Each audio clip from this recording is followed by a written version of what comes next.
Hey everybody, it's Andrew here.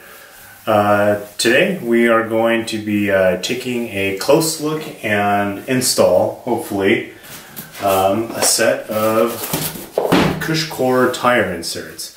If you don't know what a Cushcore is or what the similar products are, there's basically a foam insert that goes inside your tire and rim. What it's supposed to do is it's supposed to add some damping to the ride characteristics, also kind of be as a run flat protection, more sidewall support. They also claim better rolling resistance by virtue of you being able to run lower pressures and having your tire conform to the ground and not deflect off objects as much.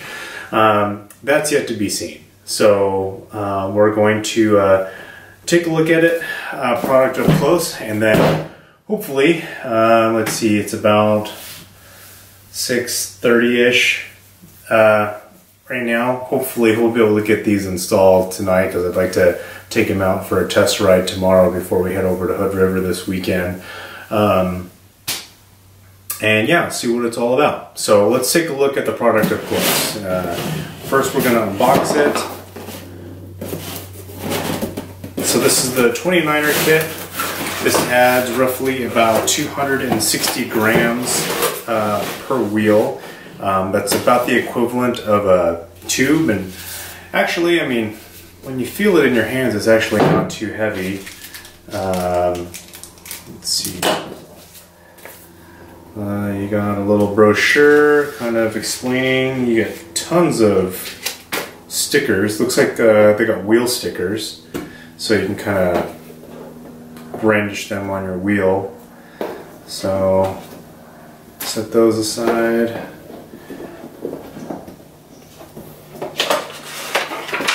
A little instruction manual. And I didn't get the cool green valves, kind of disappointed. Oh well. There you go. And the other two. So yeah, so this is Cushcore system. So what differs this from other systems like the flat tire defender is it's obviously not round, but it's flat like this because what it's going to do is when you install it in your tire, it's going to want to naturally basically flatten out your tire. And so when you inflate your tire, it'll kind of start bending your this flat part in a little bit more. And what it'll do is, so with that pressure against the sidewall, it's going to naturally want to basically spread the tire flat. And so when you do hit a vertical hit, you're almost, it's kind of like almost like a foam spring suspension damping type system. And then also, if you do have a flat, it's wide enough to where you can basically ping off rocks and have your rim hit the foam instead of limiting pinch flats. So I'll show you this product up close here.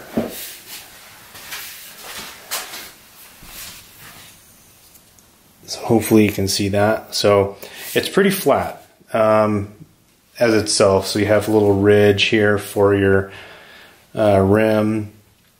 Not sure what these little slits are for. Maybe for sealant. Oh, maybe for air getting through to the tire. But there's not much to it other than that.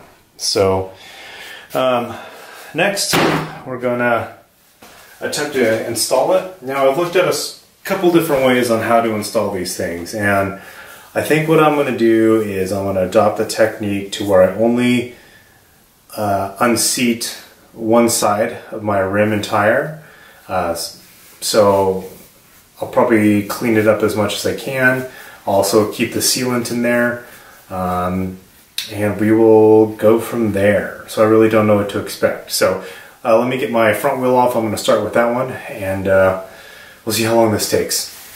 Alright, so I've seated aside. I've got the new valve installed, And so now we're going to try and get this installed. So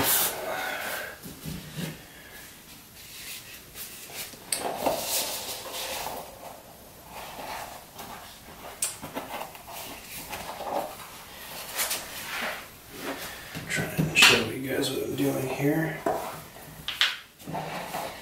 Go down here.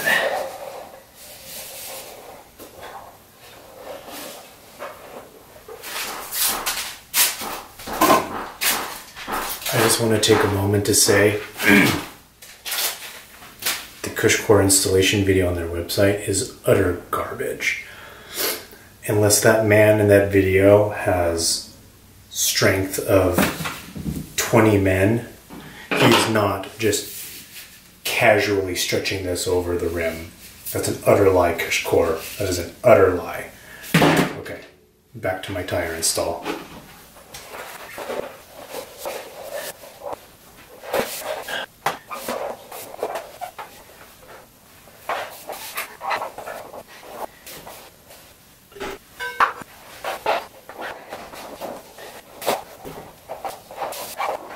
Okay, so it's just hit 7. I started this about 6:35. Yeah, that's hard. It's I don't know if it stretches out at all, but the best thing I can tell you is A, get 2 people, or there's no doing things gently. You really gotta like wrench that thing over the rim. I'm glad I didn't get my face of suffering on there. So I don't know if this is an advantage or disadvantage, but basically the way I did it is one bead is already set. So you can kind of see what I was telling you about earlier is in its natural state, it wants to push the tire flat. Then obviously you have you've got that cushion in there now, so you're not going to ding your rims on rocks, get pinch flats. So the Cushcore itself wants to naturally pull your tire basically flat, and the air is what's going to be basically the resistance, and so it's going to have an easier time rebounding, so that aids to that damping characteristic. So now we start the fun part of seating the other side. What I'm going to do though first is I'm going to splash a little bit more stands in there, which I gotta go get, so I'll be right back. Top up those stands. Okay, now the fun part. So setting the bead is pretty much just like anything else. I want you to tuck the Cushcore back and kind of just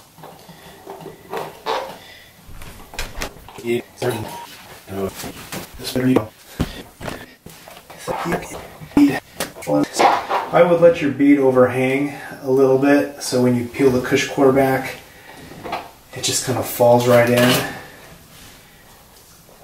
Okay, there we go.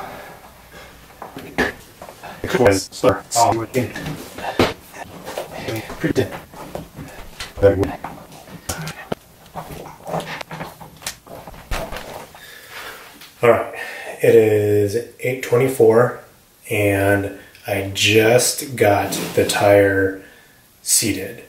Well, I got the tire and Cushcore around the rim. I haven't inflated it yet, so that took just about under 2 hours. A couple takeaways. The Cushcore initially, when you stretch it over the rim, is really tight. But actually, if you give it about maybe 10 or 15 minutes, it kind of stretches out and becomes kind of loose like it shows in the video. So if you really want to save yourself some headache, I would say put it on the rim, let it stretch out a little bit before you really start trying to get the beads on. And I thought I could try and do this without soap and water, but that's out of the question. You absolutely need soap and water, and it is really key. Trying to get the bead in the channel, I was kind of doing it wrong, and I found that you really kind of have to go almost from a vertical. I was trying to just push it in from the side, but you actually have to kind of push it in from almost a vertical angle, and it kind of just pushes it into that channel. And I did have to use a lever to snap on the last part of the bead on. So I want to try and inflate this by hand pump and let you know what I think. We'll be right back. Alright, so finally got it all hooked up and beaded up, bead locked into place. I was able to get it with a hand pump. You just kind of have to make sure, since you've kind of pushed that tire into the channel, you kind of have to pull it back out a little bit. Definitely spray some water in there. That was the only way I was able to get it all seated up. But first impressions, it's, you know, you definitely feel the extra weight in there. I usually run my front tire about 25 psi, so I'm going to take what Cushcore recommends and drop 5 psi and see how I feel. You know, because it does take up more volume, it kind of acts as a volume spacer in there, so kind of maybe in theory would ramp up a little bit more if you were running it at the same pressure, but I don't know, it's debatable. I did use the calipers. It is 61 millimeters wide, which is right about 2.4 still for the DHR2, which is rated at 2.4. So width stayed pretty much the same. Profile from an eye standpoint, you know, I think it's pretty much the same. You know, a little flatter than the DHF that I had. So I'm going to give these a ride. I'm going to try and do a fast-forwarded video of the rear tire with a little nuances that I know now on how to get these things seated up. I definitely wouldn't take this video as like the absolute best guide to installing Cushcore, but take some of the tips that I explained throughout the video, and I think that'll help you eliminate some of the headache that I had to go through. So thanks for hanging by. If you have any questions about the Cushcore, I'll be following up with a ride impressions review.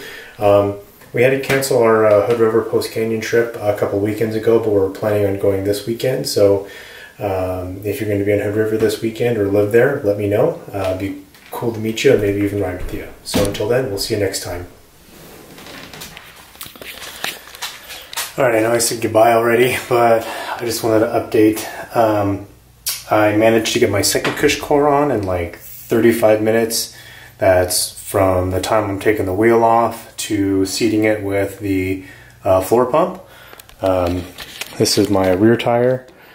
Got the stickers on, blinged it out with my red accents on the silver valve that they gave me. Much easier. Again, the keys are just stretching out the Cushcore itself. Give it like 5 minutes. It only needs about 5 minutes to really stretch out. Then it's really easy to flip the Cushcore up and get the bead under.